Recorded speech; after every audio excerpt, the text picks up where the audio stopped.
Buenas noches, hermanos. ¿Quieren abrir su Biblia, por favor, en la Epístola a los Efesios, en el capítulo número 3?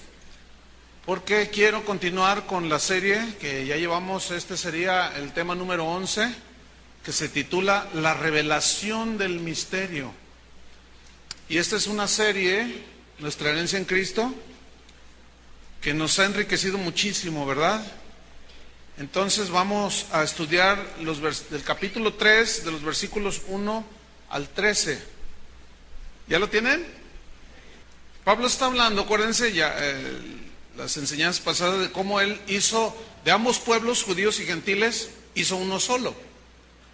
Y luego dice en el versículo 1 del capítulo 3, por esta causa yo, Pablo, prisionero de Cristo Jesús por vosotros, los gentiles, si es que habéis oído de la administración de la gracia de Dios que me fue dada para con vosotros. La frase por esta causa se refiere al hecho de haber unido a los judíos y a los gentiles en un solo pueblo y en un solo cuerpo, el cuerpo de Cristo. Pero luego dice Pablo, yo por esta causa, Pablo, prisionero de Cristo Jesús, por vosotros los gentiles, significa que él estaba totalmente sujeto a la voluntad de Cristo. Cuando él dice prisionero de Cristo, un prisionero no tiene derechos, ¿no es cierto? Un prisionero no puede decidir nada. Entonces él está diciendo, en mi vida yo estoy juntamente crucificado con Cristo, ya no vivo yo. Lo que ahora vivo, lo vivo en la fe. Mi voluntad, es lo que está diciendo Pablo, está totalmente sujeta a la voluntad de Jesús. Y todo cristiano que se diga cristiano necesita entender esto, que nosotros, si en verdad queremos caminar con Cristo, debemos de sujetar nuestra voluntad a su voluntad. No hay otra manera, porque mi voluntad siempre se va a contraponer con la voluntad de Dios y nos vamos a meter en problemas. Por eso algunos cristianos muchas veces nos metemos en problemas cuando anteponemos nuestra voluntad. Entonces, no es mi voluntad. Jesús dijo, no se haga mi voluntad sino la tuya. Aún Jesús estuvo sujeto a la voluntad del Padre. Entonces aquí eso es lo que está diciendo, yo soy prisionero por vosotros los gentiles, porque a él se le había dado el ministerio de la predicación a los gentiles. ¿Sí? Allí en Gálatas 2, versículos 7 al 9, que está atrás, Gálatas 2, 7 al 9, dice, antes por el contrario, como vieron que me había sido encomendado el evangelio de la incircuncisión, es decir, a los no judíos, como a Pedro el de la circuncisión, pues el que actuó en Pedro para el apostolado de la circuncisión, o sea, el ministerio hacia los judíos, actuó también en mí para con los gentiles. Entonces, él decía, yo soy prisionero de la voluntad de Dios. Pablo amaba a Israel, su nación. Pero Dios le encomendó a él el trabajo de predicarle a los gentiles. Y Dios a cada uno de nosotros nos da trabajos y ministerios y labores específicas. Y nosotros tenemos que enfocarnos en eso que el Señor quiere que nosotros hagamos. Entonces, por eso dijo Pablo, yo soy prisionero de Cristo por vosotros los gentiles. Versículo 2, si es que habéis oído de la administración de la gracia de Dios que me fue dada para con vosotros. Es decir, administración viene de una palabra que para nosotros viene de una palabra griega que nos es conocida, es la palabra oikonomía, de donde viene economía. Y economía habla de administración de los bienes de otro. ¿Sí? Tú puedes ser administrador de una empresa, administrador de un negocio, qué sé yo. Entonces dice Pablo, yo fui hecho administrador de la gracia de Dios. Y a mí se me encomendaron muchas cosas de parte de Dios, pero es necesario que los administradores, los que ministran, los que sirven a Dios, los que son hijos de Dios, le dijo a los corintios, tienen que ser hallados fieles. Porque hay administradores que en cuanto les hacen la primera auditoría salen reprobados. Entonces Pablo dice, ustedes han oído de la administración de la gracia que me fue dada para con vosotros, porque Pablo no escogió ser apóstol, fíjense. Dice la Biblia en Hechos 9, que él iba caminando persiguiendo a los cristianos, iba correteando a los cristianos. Entonces Dios, Jesús, se le aparece, se le revela a Pablo y él tiene un encuentro con Jesús, pero él no tenía en sus planes ser ministro de Cristo. Entonces cuando él queda ciego, le da una orden Jesús a un discípulo llamado Ananías: ve y pon tus manos sobre de él, le dijo. Entonces el discípulo dijo: no, pero ese es el que nos corretea, Señor. Dice: no, tú ve y ponle las manos y ora por él, porque instrumento escogido me es este, le dijo. Y yo lo voy a llevar, el instrumento escogido. ¿Quién escogió a quién? ¿Pablo escogió a Jesús o Jesús escogió a Pablo? Entonces, ¿tú escogiste a Dios o Dios te escogió? ¿Tú buscabas a Dios o Él te buscó? Él te buscó. Porque es un Dios de gracia. Entonces dice, esta gracia pues que él había recibido, versículo 3, que por revelación me fue declarado el misterio. La palabra revelación, apocaliptus, significa descorrer el velo para saber lo que hay detrás. Entonces fíjate lo que está diciendo aquí. A mí me fue dada una gracia que fue dada por revelación, se le descorrió el velo y le fue declarado el misterio. Digan todos el misterio. Viene de la palabra griega musterión, que significa algo oculto que Dios tiene en este caso, que lo reserva para cierta época de los seres humanos, de las personas, para ciertas épocas en la historia de la humanidad. Entonces, había un misterio. ¿Cuál sería ese misterio? El misterio era que Dios quería unir en Cristo a los judíos y a los gentiles en un solo pueblo, en un solo cuerpo. Ese era el misterio. Ese es el misterio del cuerpo de Cristo, que todo aquel que nace de nuevo, independientemente de su raza y posición social, viene a ser parte del cuerpo de Cristo. Y ese es un misterio que estaba escondido, pero que fue revelado a San Pablo, y ahora a nosotros se nos ha revelado el misterio del cuerpo de Cristo. ¿Quiénes forman el cuerpo de Cristo? Los que han lavado sus pecados en la sangre del Cordero, han nacido de nuevo por el arrepentimiento, se han convertido y ahora sus vidas caminan con Dios. Entonces, a él se le dio por revelación, se le declaró el misterio, como antes lo he escrito brevemente. Si ustedes van a Gálatas 1:11, que está atrasito, aquí él dice cómo fue que recibió esa revelación. Gálatas 1:11. La revelación del misterio. Mas os hago saber, hermanos, que el evangelio anunciado por mí no es según hombre. Fíjense la importancia. Ahí está diciendo que el origen de su mensaje no era un invento de los hombres. Porque los hombres inventamos y hacemos religiones. Y dice Pablo, no, el origen de mi mensaje fue Dios. Versículo 12. Pues yo ni lo recibí ni lo aprendí de hombre alguno, sino por revelación de Jesucristo. Ahora, esa palabra revelación aquí, del misterio, significa que esa revelación fue en una ocasión especial, y esa ocasión especial la vivió el apóstol Pablo. A él se le reveló el evangelio de la gracia. ¿Por qué es importante enfatizar esto? Porque en el momento actual en el que estamos viviendo, no puede venir alguien a decir, es que a mí me reveló el Señor otro evangelio. Porque en el mismo capítulo de Gálatas, capítulo 1, si lo ven, en el versículo 9, Pablo, fíjense lo que dice. Como antes, en el versículo 8, Gálatas 1:8, mas si aún nosotros o un ángel del cielo les anuncia otro evangelio diferente del que os hemos anunciado, está bajo maldición. Versículo 9. Como antes hemos dicho, también ahora lo repito. Si alguno os predica diferente el evangelio del que habéis recibido, sea anatema, está bajo maldición. Entonces la misma Biblia se protege a sí misma, diciendo, esta revelación que tuvo Pablo fue exclusiva para ese momento. Se le reveló el misterio, porque sigamos leyendo y se nos va a despejar un poco más esto. Versículo número 4 dice, leyendo lo cual podéis entender O sea, comprender el misterio, porque ahora él está explicando el misterio, ¿sí? Pero ustedes leyendo, lo cual podéis entender cuál sea mi conocimiento en el misterio de Cristo. Yo quiero que usted note lo siguiente. Pablo recibe la revelación del Evangelio de la Gracia. Nadie se lo enseñó. Fue una revelación, fue una manera soberana de Dios.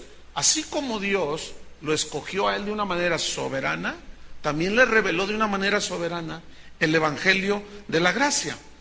Pero ahora él les escribe acerca del conocimiento que después él en la misma epístola a los Gálatas dice que estuvo en Arabia 14 años y se entiende que era un estudioso de las Escrituras, y todo lo que le fue revelado lo compaginó con el Antiguo Testamento y empataba el mensaje.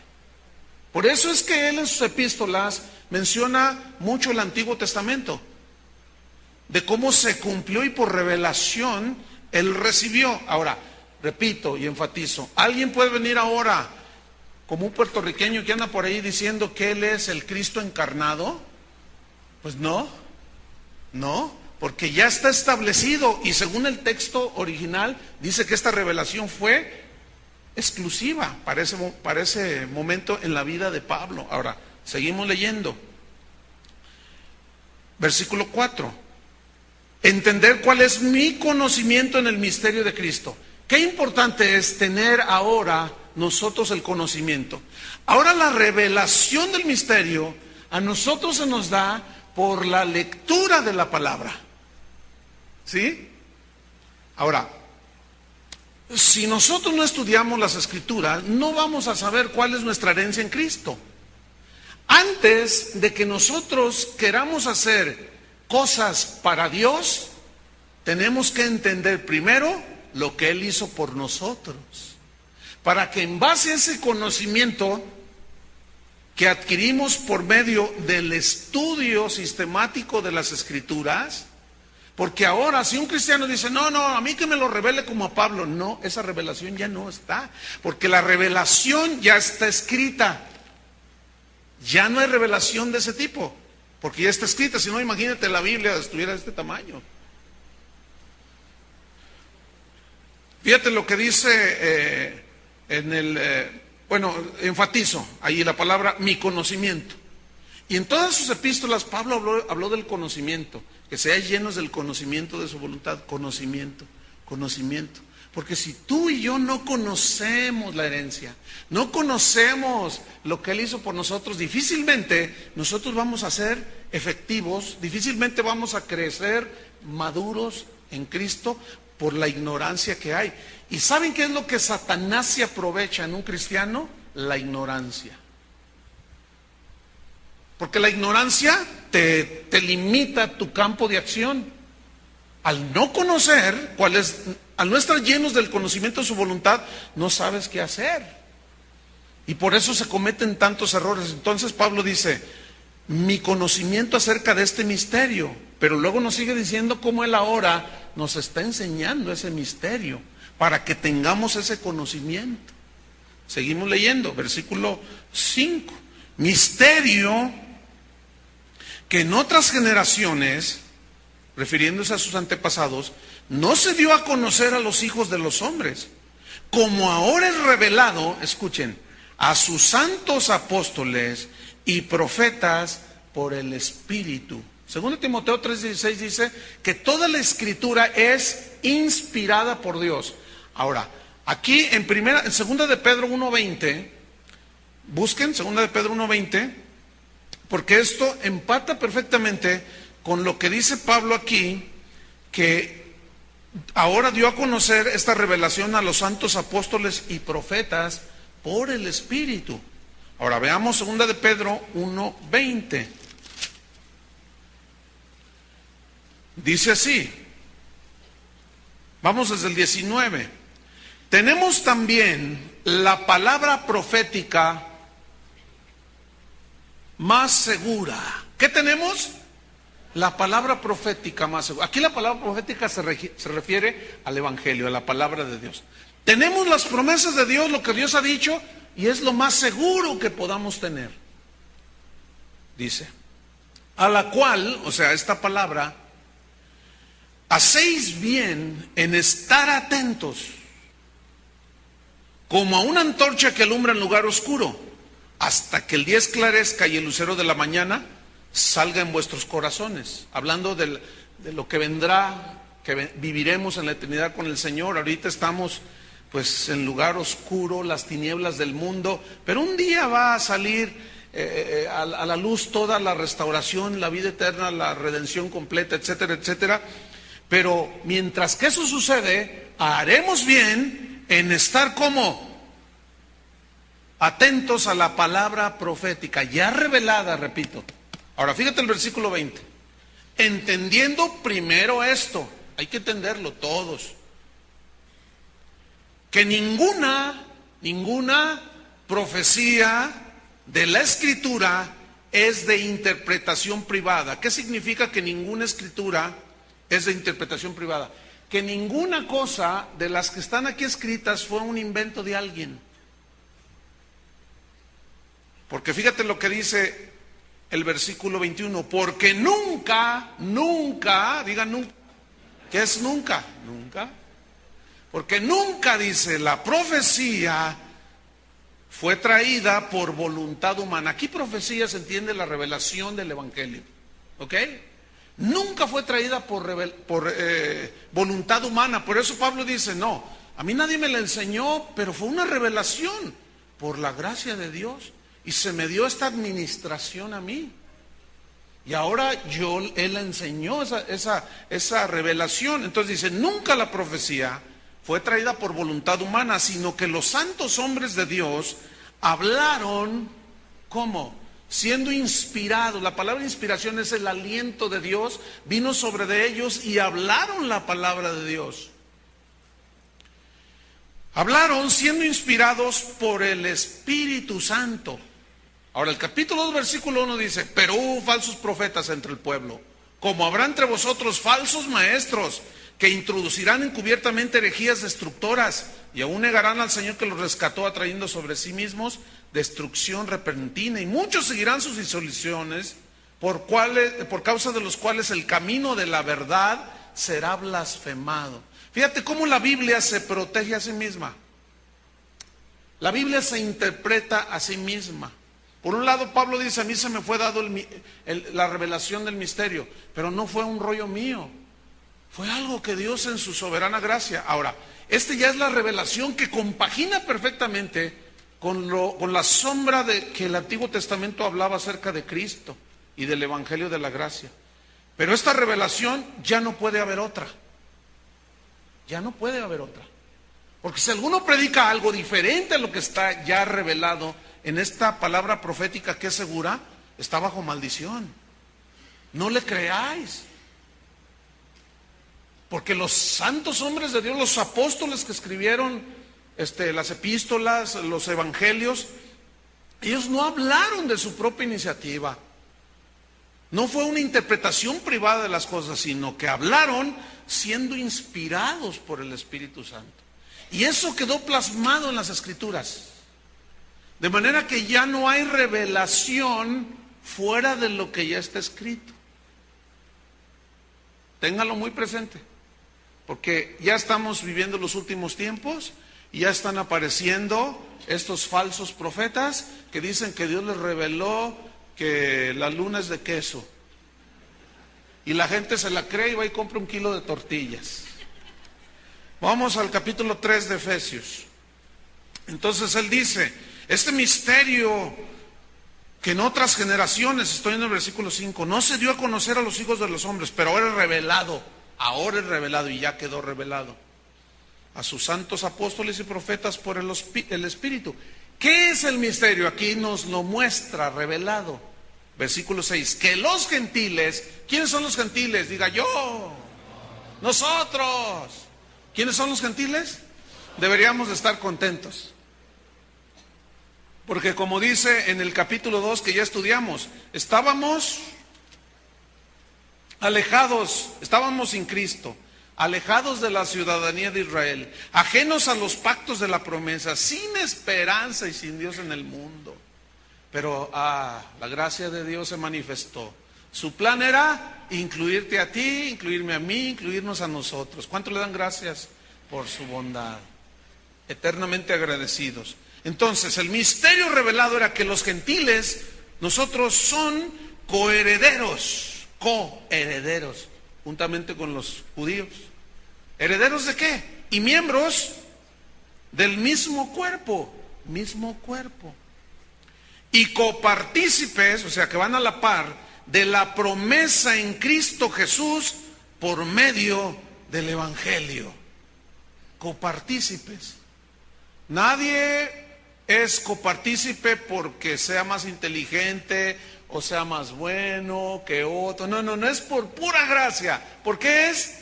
Por pura gracia. Nadie merecíamos nada, pero por su gracia. Por eso en la Biblia habla del Padre como el Dios de toda gracia. Colosenses 1:26. Está adelantito, búsquelo.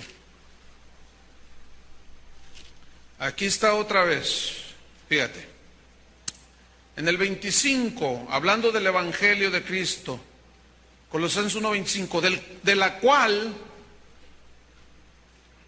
o sea, de la administración de Dios, de la cual fui hecho ministro del Evangelio, según la administración de Dios que me fue dada. Ahí está otra vez diciéndole lo mismo, pero a los colosenses, para con vosotros, para que anuncie cumplidamente la palabra de Dios. Fíjense, no su rollo, no su opinión, la palabra de Dios. Versículo 26.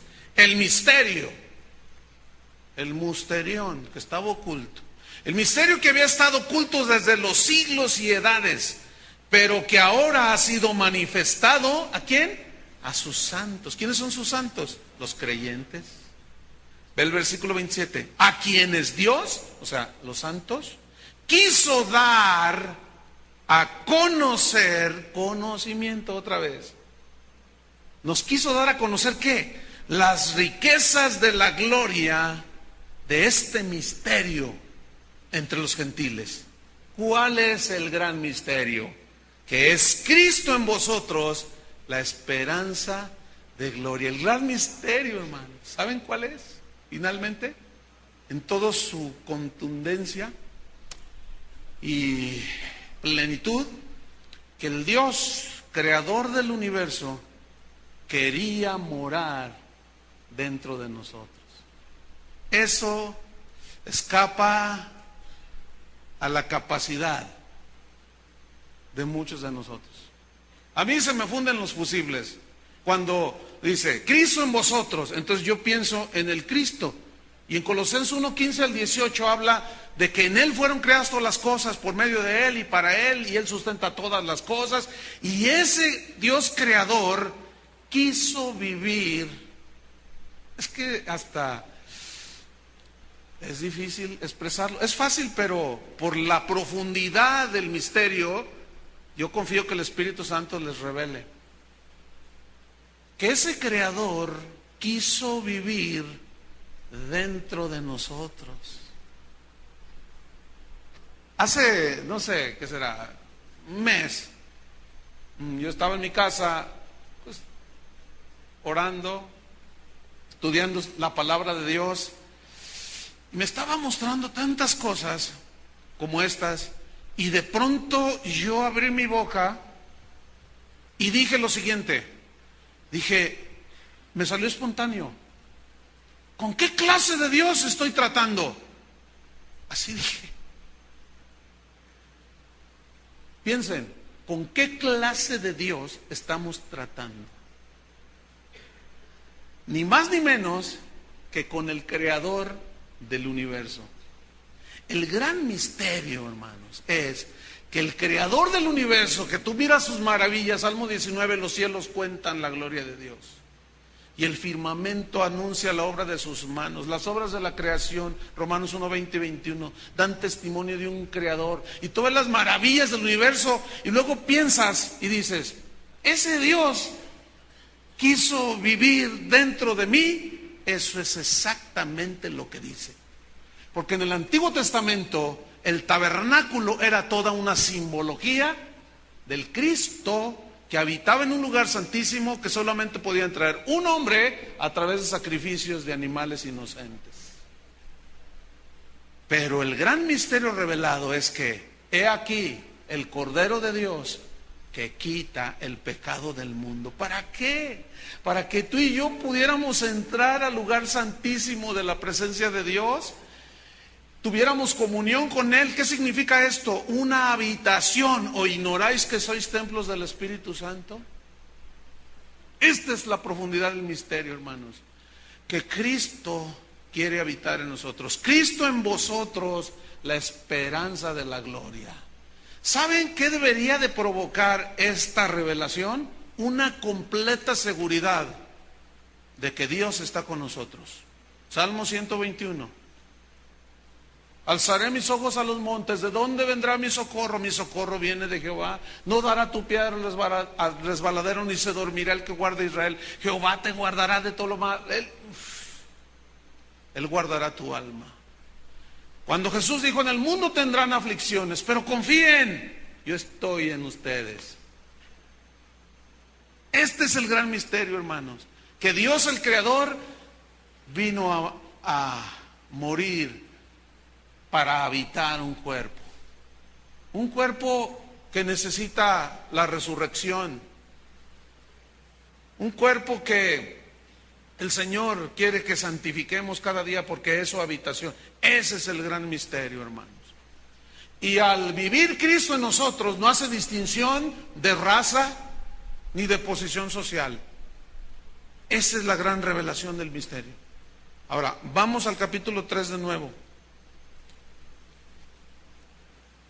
Versículo 6, que los gentiles son coherederos, herencia espiritual maravillosa, miembros del mismo cuerpo y copartícipes de las promesas de Cristo Jesús por medio del Evangelio. Versículo 7, del cual, o sea, Evangelio,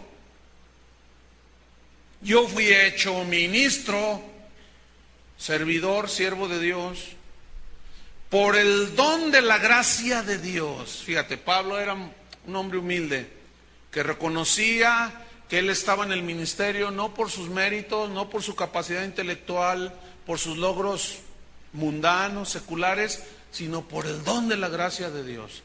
Por eso yo les repito de continuo, todo lo que tú eres es por gracia de Dios. Todo lo que tú tienes es por gracia de Dios. Todo lo que llegues a tener es por gracia de Dios. Todo lo que alcances y logres en este mundo es por gracia de Dios. Porque la gracia de Dios es el favor de Dios en nosotros, a favor de nosotros. La salvación fue por gracia. Se nos dio el Espíritu Santo por gracia. Nos da todo por gracia. Y Pablo es reconocedor de esto. Y todo cristiano debe ser humilde y reconocer que todo es por gracia. ¿Sí? Todos los talentos que tienes, los dones que tienes son regalos de Dios. ¿Cuántos hijos de la gracia hay aquí? Que reconocen. Eso es bueno. Y Pablo decía, yo fui hecho ministro por el don de la gracia de Dios.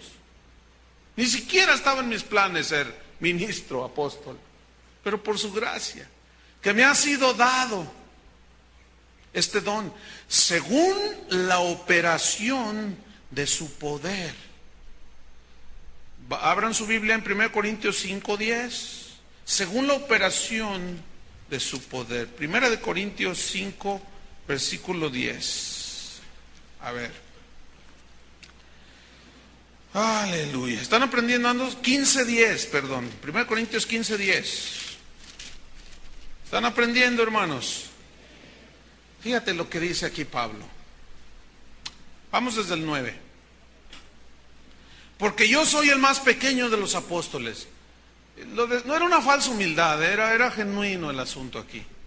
No, que no soy digno de ser llamado apóstol, dice, porque yo perseguí la iglesia de Dios. Vean el versículo 10. Pero por la gracia de Dios soy lo que soy. ¿Sabes cuál fue el principio de la caída de Satanás? Creer que él era en sí mismo igual a Dios. La vanidad, hermanos, la soberbia, el orgullo es el principio de la caída. Debemos de mantener un espíritu humilde, Entonces Pablo decía, pero por la gracia de Dios soy lo que soy, y su gracia no ha sido en vano para conmigo. Antes he trabajado más que todos ellos, refiriéndose a unos falsos profetas que lo estaban acusando de cosas, calumniando, dice. Pero no yo, dice, sino que la gracia de Dios en mí. ¿Qué trabajaba en él? La gracia de Dios. Él lo aclara, dice, porque yo he trabajado más que todos ellos, pero no yo, sino la gracia de Dios que operaba con poder. Por eso, escúchame bien, cuando tú veas que Dios te empieza a usar, o cuando veas que Dios te usa, es por gracia. ¿Por qué es? Por gracia. No es porque oras mucho siquiera, eso ayuda, pero en realidad es la gracia, es por la gracia de Dios. Y debemos siempre estar, por eso se llama el Evangelio de la gracia de Dios. Volvamos a Efesios. Entonces, yo fui ministro por don, por gracia de Dios. Versículo 8. A mí, dice, que soy menos que el más pequeño de todos los santos. Su humildad era genuina, hermanos, Y nosotros debemos de desarrollar la humildad, pero genuina. La humildad no es externa, la humildad es interna. Jesús dijo, bienaventurados los pobres de espíritu. Pobres de espíritu significa los que reconocen su necesidad de Dios. Unas Biblias lo traducen como bienaventurados los humildes de espíritu, porque Dios da gracia ¿a quiénes? A los humildes. ¿Quién es un humilde? Que reconoce que en sí mismo no hay absolutamente nada, sino que depende totalmente de Dios. Porque Dios da gracia a los humildes. Dios resiste a los soberbios, dice. Resiste, rechaza y le da gracia, favor al de corazón humilde. ¿Ven? Por eso Pablo dice, yo soy menos que el más pequeño de todos los santos, que me fue dada esta gracia. ¿Cuál era esta gracia? Ese privilegio, ese don de anunciar entre los gentiles el evangelio, fíjense la frase que usa, de las inescrutables riquezas de Cristo. Yo siento el mismo privilegio, hermanos. Para mí es un privilegio poderles hablar de las inescrutables riquezas de Cristo. Pablo decía, ay de mí si no predico el evangelio. Me es impuesta necesidad, porque si Dios llama a alguien para ser ministro del evangelio, le da la gracia, le da el favor, y el mensaje central de todo maestro, predicador, apóstol, ministro de Dios, debe de ser el evangelio de Cristo, para que anuncie, les dijo a los colosenses, cumplidamente la palabra de Dios. Y la palabra se defiende, repito, si alguien añade a esta palabra, el Señor se las verá con él. Si le quita, se las verá con el Señor. Por eso Pablo decía, yo les enseño, no rehusé enseñarles todo el consejo de Dios. Vamos de nuevo ahí a Efesios 3. Anunciar el evangelio de las inescrutables riquezas de Cristo. La palabra inescrutables significa algo que tiene mucho fondo y que no puede ser rastreado lo que estás buscando. En otras palabras, tú escarbas en el tesoro de las riquezas de Cristo y nunca llegas al fondo. Siempre sacas y sacas y sacas. No tiene fondo, pues. Cuando habla de las inescrutables riquezas de Cristo y nosotros pensamos, ¿cómo qué? A ver, pastor, son de las riquezas de Cristo, la salvación. Nada más, escúchenme bien, nada más. Si nos enfocáramos al estudio de todo lo que tiene que ver con la salvación, tardamos meses estudiándolo diario. Porque hay dentro de la salvación lo que es la redención, lo que es la reconciliación, lo que es la justificación, son temas tan amplios, tan vastos, tan profundos que no terminamos. ¿Qué podemos decir del Espíritu Santo? con todos los dones que nos da, según Él quiere darnos. Y estudiamos y no acabamos. Yo, mire, tengo más de 30 años leyendo la Biblia. Piense esto, más de 30 años. ¿Cuántos años tiene usted leyendo la Biblia? A lo mejor aquí hay alguien que tiene más de 30 años leyendo la Biblia. Yo le voy a decir mi experiencia en este caso ahora. 30 años leyendo la Biblia. Y si usted me pregunta, oye, ¿y ya te la sabes? No. Que si ya me la sé, no. Mientras más le busco y le escarbo, más me doy cuenta que no tiene fondo. Y saco joyas de los tesoros de Cristo, espirituales, riquezas espirituales, y luego le meto la mano y saco más y más y más y más y más. 30 años, más de 30 años leyendo la Biblia. Y no te aburres, oye. No me aburro. Al contrario. En lugar de aburrirme. Mira, hay veces que estoy dormido, hermano. No sé cuántos les pasa esto. ¿A cuántos Dios aún en los sueños les habla? No cuando vienen a la reunión, ese es otro sueño. Pero cuando están ahí en su casa. ¿Cuántos en algún momento o se despiertan a medianoche y están cantando una alabanza? ¿Les pasa eso o no? ¿Saben que eso es estar lleno del Espíritu Santo? La palabra de Dios mora en abundancia en vosotros. Pero hay veces que yo así medio despierto y tomo un poco de agua y de pronto viene una palabra, un versículo. Es que es increíble. Es que, ¿cómo le explico? Ni lo estoy buscando siquiera, vamos. Estoy dormido, descansando.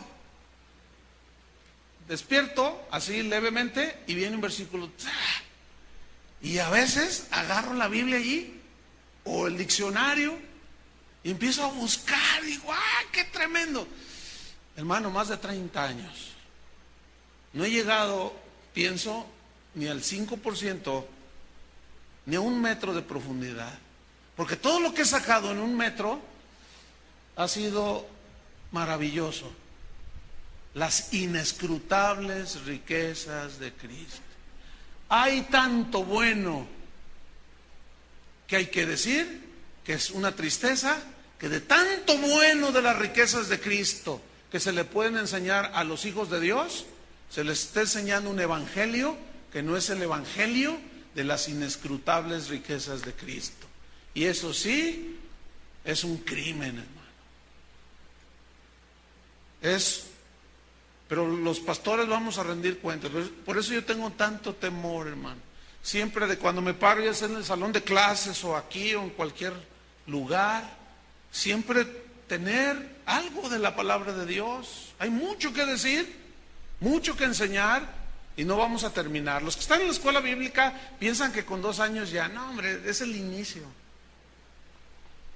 Es el inicio apenas, porque se les enseña cómo escudriñar y cómo buscar.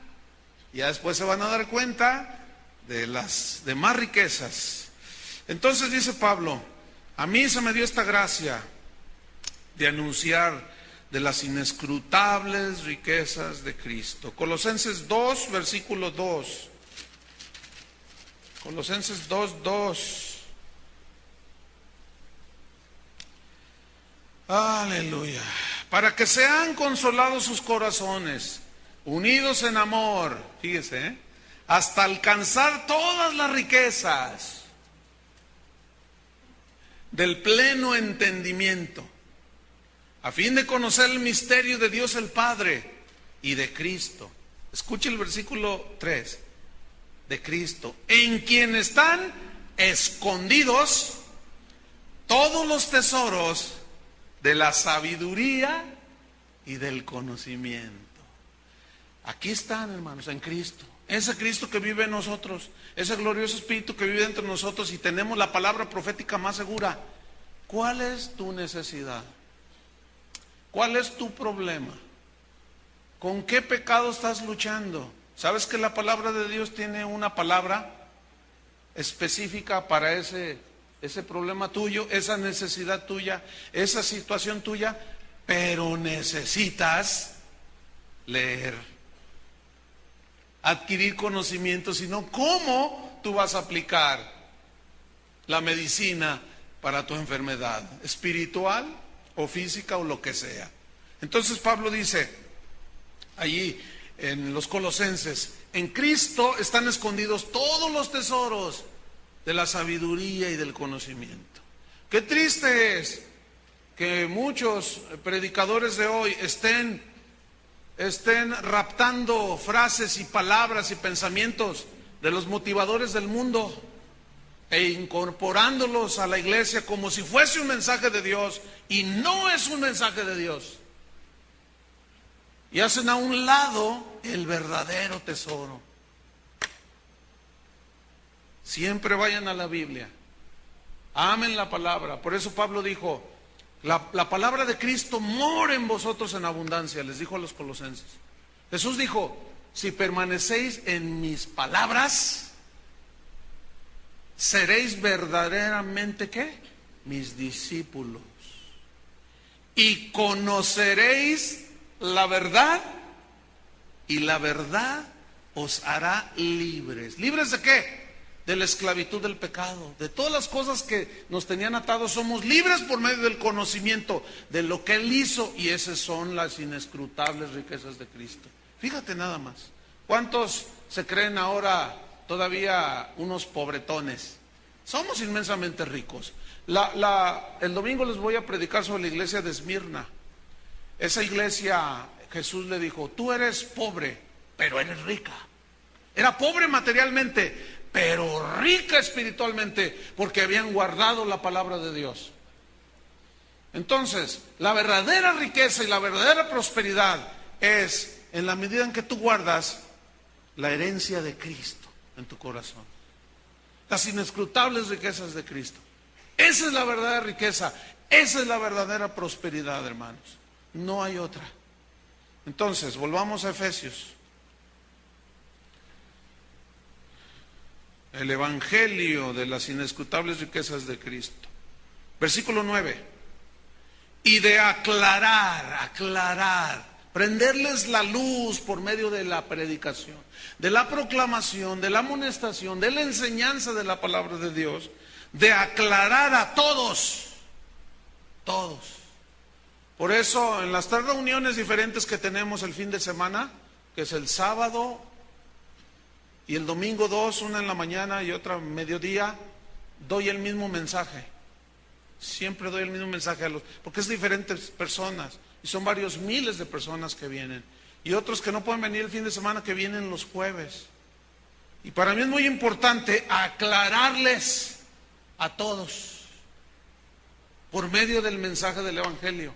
Aclararles que a todos cuál sea la dispensación, o sea, la realización del plan de Dios, del misterio escondido desde los siglos en Dios, que creó todas las cosas, de aclararles, de explicarles, de enseñarles, porque en el momento en que recibiste a Cristo, fuiste sellado con el Espíritu Santo, y ese Espíritu vive en ti, y Él es el que nos revela. Cuando el predicador está proclamando la palabra de Dios, el Espíritu que mora en ti te da la revelación. Es más, yo lo sé, algo todavía mucho más allá. Yo estoy hablando cosas, he dicho cosas, pero muchos de ustedes están teniendo entendimiento y luz de cosas que yo ni siquiera he mencionado. ¿Cuántos están sintiendo ahora o viviendo eso en este momento? Yo estoy hablando, pero el Espíritu Santo te está diciendo, a través de lo que yo estoy diciendo, te está revelando. ¿Por qué revela con tanta profundidad y con tanta variedad? Te lo dice el versículo que sigue, fíjate. Para que la multiforme sabiduría de Dios, la multifacética, tiene muchas facetas la sabiduría de Dios. Para que la multiforme sabiduría de Dios, es decir, hay muchas formas que Dios en su sabiduría usa para enseñarte, para ministrarte, pero todo es bajo la predicación de la palabra. No hay otra manera. Y es en base a su palabra que Él te puede dar en su multiforme sabiduría una palabra que tú necesitas. Por ejemplo, Romanos 8:28. Y sabemos que a los que amamos a Dios, todas las cosas nos ayudan para bien. Esto es, a todos aquellos que han sido llamados conforme al propósito de Dios. Todas las cosas significa buenas y malas. Ahora, en la multiforme sabiduría de Dios, Él tiene la capacidad y la habilidad, por eso es Dios, Él tiene esta capacidad y habilidad de traducir en bendición y en cosa buena para ti, cosas que nosotros desde nuestra perspectiva humana vemos como negativas. Y hay muchos ejemplos, y ya yo les decía a los estudiantes en la mañana, ya me anda por compartirles una nueva serie que tengo allí sobre la soberanía de Dios. Eso va a ser algo maravilloso, hermanos. La soberanía de Dios. ¿Por qué pasa lo que pasa? ¿Por qué Dios hace las cosas como hace? Porque en la multiforme sabiduría de Dios, Él hace las cosas. Por eso es Dios. Entonces, nosotros como somos finitos, de mente finita, finito quiere decir limitado. Y Dios es de una mente ilimitada, infinita, ilimitada. Pues imagínense, ¿no? Por eso dice que somos más que vencedores. Por eso Pablo decía, bueno, tenemos tribulación, pero no estamos derrotados. Como entristecidos, pero siempre gozosos. Como pobres, pero enriqueciendo a muchos. O sea, no. Pablo decía, las tribulaciones que vivimos hoy no son comparables con la gloria venidera que va a venir sobre nosotros. Versículo número 10 entonces. Para que la multiforme sabiduría de Dios, fíjate, sea ahora dada a conocer por medio de la iglesia. Ahora, pregunto, si la iglesia está ignorante de los misterios de Dios y de la palabra de Dios, ¿qué le va a predicar al mundo? ¿Qué le va a predicar? A ver. ¿Ven cómo todo lleva en una hilación? O sea, sí, la multiforme sabiduría de Dios, esa multiforme sabiduría de Dios tenemos que conocerla tú y yo. Por eso la Biblia dice, no dejen de congregarse, como algunos tienen por costumbre. Porque el congregarse, adoramos a Dios. El congregarnos, aprendemos de la palabra, pero no debe bastarnos con eso, ¿eh? Escuchen grabaciones, escuchen enseñanzas, estudien la Biblia en sus casas, satúrense de la palabra de Dios, porque entonces es de ahí de donde el Espíritu Santo toma de lo que ha depositado dentro de ti. ¿Sí? Es como un cheque, una chequera. Si tú tienes un fondo de 10,000 pesos y extiendes un cheque de 9,000, te respaldan los 10,000. Pero si tú haces un cheque de 11,000, te lo rebotan, te lo regresan, te dicen, no tiene fondos, te dicen, no llena. Entonces, el Señor, para fin de echar mano de la palabra de revelación, de conocimiento, tenemos nosotros que depositar dentro, ¿qué? Conocimiento de la palabra de Dios, de la multiforme sabiduría de Dios. Entonces, para que la multiforme sabiduría de Dios sea ahora dada a conocer por medio de la iglesia. ¿Quién es la iglesia? Nosotros. ¿A quiénes? A los principados y potestades en los lugares celestiales. Esto significa, aquí en el original, a los ángeles, ángeles buenos y ángeles malos. Pero ¿por qué dice que dándoles a conocer? Porque mira, cuando los planes de los demonios, de los ángeles caídos, se frustran, lo único que sucede es que se glorifica a Dios. ¿Por qué? Porque ellos nunca van a poder en contra de Dios. Nunca. Ahora, cuando nosotros predicamos y le hablamos a la gente, los espíritus, los ángeles caídos, dice la Biblia, que pululan en los aires y están oyendo lo que tú ahora sabes de las inescrutables riquezas de Cristo. Cuando tú le estás hablando a alguien, es que mira el Señor esto, y le estás predicando, están oyendo. Por eso la gente tiene una lucha. Y los demonios insinúan y dicen, no, no le hagas caso. Y es cuando se burlan de ti, hay una guerra, hay una lucha. Entonces cuando yo ahorita estoy hablando y pululan en los aires. Dice que están en las regiones celestes, refiriéndose a la atmósfera, a los aires. Al estar yo, escúchenme, al estar yo hablando de esto, o cualquier predicador del evangelio, al estar proclamando, ellos están oyendo, los buenos y los malos. Pero no para que ellos se salven. No, porque los ángeles caídos, esos, para ellos no murió Cristo, sino para nosotros. Entonces dice en el versículo 11, todo esto dice conforme al propósito eterno que hizo en Cristo Jesús nuestro Señor. La frase, propósito eterno. ¿Cuál fue su propósito eterno? Que todo fuera para la gloria de Dios. Que todos estuviéramos unidos en un mismo espíritu, en una misma mente. Que todos fuéramos uno en Dios. De Él salimos, nos perdimos, vino y nos rescató para volvernos a la comunión con Él. Su propósito eterno es que su creación, junto con su creación máxima a los seres humanos, siempre le rindiéramos gloria y alabanza al Señor. Salmo 19 otra vez. Los cielos cuentan la gloria de Dios. ¿Qué significa? ¿Para qué hizo Dios los cielos? Para que contaran, ¿qué? La grandeza de Dios. Tú y yo somos real sacerdocio, nación santa, pueblo escogido por Dios, para anunciar las virtudes de aquel que nos llamó de las tinieblas a su luz admirable.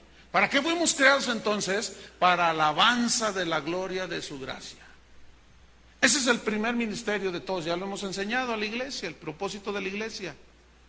Para alabar y adorar a Dios. Entonces, ¿cuál es el propósito eterno?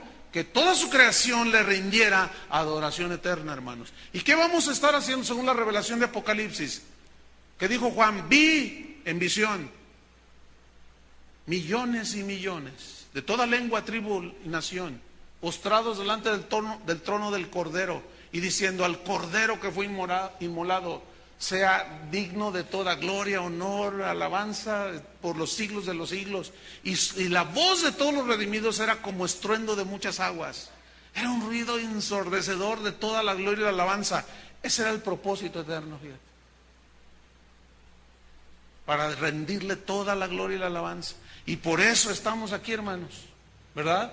Para ser madurados a la imagen de Cristo y esperar nuestra redención completa. Finalmente dice, ese propósito eterno que hizo en Cristo Jesús nuestro Señor, en quien, o sea, Cristo, tenemos seguridad. No hay nada que pueda mover lo que Cristo hizo, no hay nada que nos deba mover. Seguridad y acceso con confianza, ¿a dónde? Al trono de la gracia, por medio de la fe en Él. Hebreos 4:15, rápido, Hebreos 4:15, nos lo dice de esta manera. Hebreos 4:15, 4:14, vámonos desde allí. Hebreos 4:14, por tanto, teniendo un gran sumo sacerdote que traspasó los cielos, Jesús el Hijo de Dios, retengamos nuestra profesión. Aquí profesión no es que retengamos, yo soy doctor. Profesión significa confesión de fe, que creemos en Él. Entonces, retengamos nuestra confesión, eso es lo que significa. Porque no tenemos un sumo sacerdote que no pueda compadecerse de nuestras debilidades, sino tenemos uno que fue tentado en todo, según nuestra semejanza, pero sin pecado. El Cordero de Dios, inocente sin mancha. Versículo 16. Acerquémonos pues, ¿cómo? ¿Con temor? ¿Con inseguridad? No. Vean. Acerquémonos pues confiadamente al trono de la gracia. De la gracia. De donde Dios nos da todo por gracia. Por eso se llama trono de la gracia. ¿Quién está sentado en el trono de la gracia? El Dios de toda gracia. y su trono está cimentado en justicia, y su trono es de gracia. Nos acercamos pues confiadamente a ese trono de la gracia. ¿Para qué? Para alcanzar misericordia. ¿Qué más? Y hallar gracia, favor, ayuda para el oportuno socorro. Por eso Pablo, volviendo a los Efesios, ese propósito eterno que hizo en Cristo Jesús, en quien tenemos seguridad y acceso con confianza por medio de la fe en Él. Por lo cual, finalmente, versículo 13, pido que no desmayéis, les decía a los Efesios, a causa de mis tribulaciones por vosotros, las cuales son vuestra gloria, o sea, son para beneficio suyo. ¿Por qué dijo Pablo, no desmayéis a causa de mis tribulaciones? Porque los efesios se sentían muy atribulados por el sufrimiento de Pablo. Pero Pablo sabía que la predicación del Evangelio traía aflicción. Pablo le dijo a Timoteo, en la segunda carta, le dijo lo siguiente: si alguno quiere vivir piadosamente en Cristo, sufrirá, ¿qué? Persecución. Pero yo quiero enfatizar la palabra, si alguno quiere vivir en Cristo piadosamente. Si alguno no quiere, se va a hacer amigo del mundo. Y el vivir conforme a la palabra de Dios te va a traer rechazo del mundo. Te va a traer ataque de Satanás. Te va a traer calumnias de los hombres malos, de las mujeres malas. Y Pablo estaba en la cárcel en ese momento. Sufría. Y les dijo a los efesios, no se preocupen por mis tribulaciones. Porque las tribulaciones, quiero terminar, les dijo a los romanos en el capítulo 8, versículo 18. Les dijo lo siguiente: pues tengo por cierto que las aflicciones del tiempo presente no son comparables con la gloria venidera que en nosotros ha de manifestarse.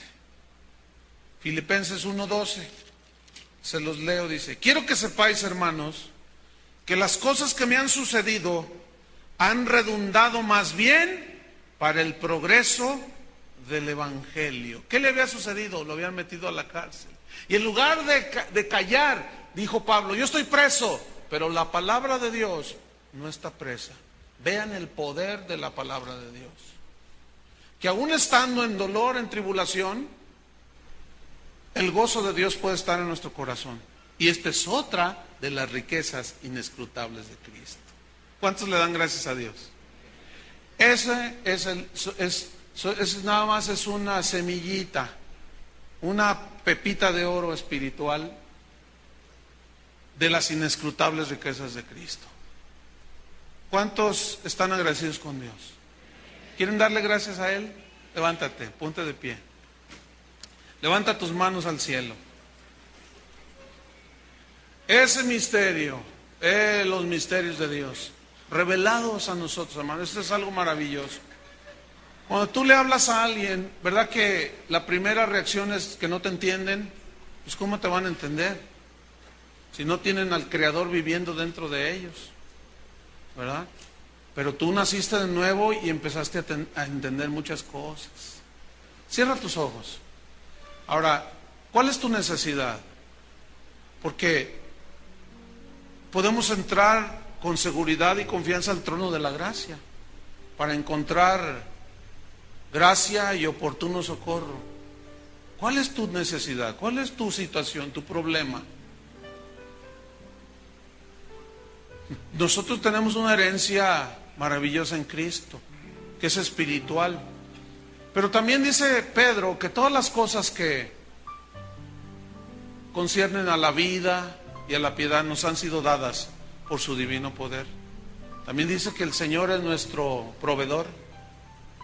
También dice que no nos afanemos por las cosas de la tierra, del mundo, que busquemos el reino de Dios y su justicia, y las demás cosas nos serán añadidas. O sea, Dios nos dará las cosas también. Pero a estas alturas hemos entendido que nuestra prioridad es lo espiritual, ¿no es cierto? Pero también Dios es un Dios que suple nuestras necesidades. Si alguno está enfermo, dice la Biblia, llame a los ancianos de la iglesia, oramos por él, ungiéndole en el nombre del Señor. La oración de fe sanará al enfermo.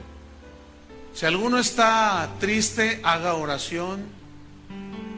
Ay, tantas cosas, hermano.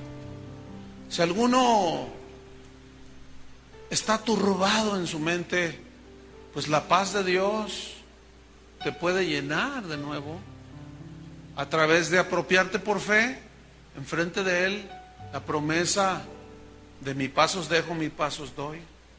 Simplemente acércate al trono de la gracia con libertad, y lo que sea tu necesidad, dile al Señor, y el Dios de toda gracia, que está aquí, te está viendo, te está escuchando, escuchará la petición de tus labios y la necesidad de tu corazón. Entra con seguridad al trono de la gracia y recibe el oportuno socorro.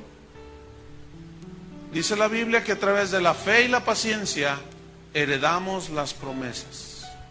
Fe y paciencia. Mantente en la fe, creyendo que como hijo de Dios, Él no te va a abandonar, no te va a dejar. Eso es parte de nuestra herencia en Cristo. Y no solo cuando vienes aquí, tú puedes estar en tu casa y entrar confiadamente al trono de la gracia. Tú puedes ir aún manejando, y en ese momento viene aquello, esa necesidad que te aflige, y tú vas al trono de la gracia. Esto es algo maravilloso, hermanos.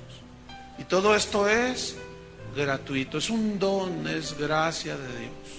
Levanta tus manos y dile: Señor, gracias porque has escuchado la petición de mi corazón. Tú has visto mi necesidad y yo me acerco a tu trono y recibo por fe, por tu gracia, lo que necesito, Señor. Si está conforme a tu voluntad, dánoslo, Señor. Si no, aclárame en mi mente para saber cómo pedir como conviene. En el nombre de Jesús. Te damos gracias, Señor, tus hijos reunidos. Nos sentimos tan bendecidos de tener un Dios que se revela cada vez más a nosotros en una profundidad maravillosa, y nos sentimos totalmente completos en Él. En el nombre de Cristo Jesús, le damos gracias al Padre. Amén. Que Dios los bendiga, hermanos.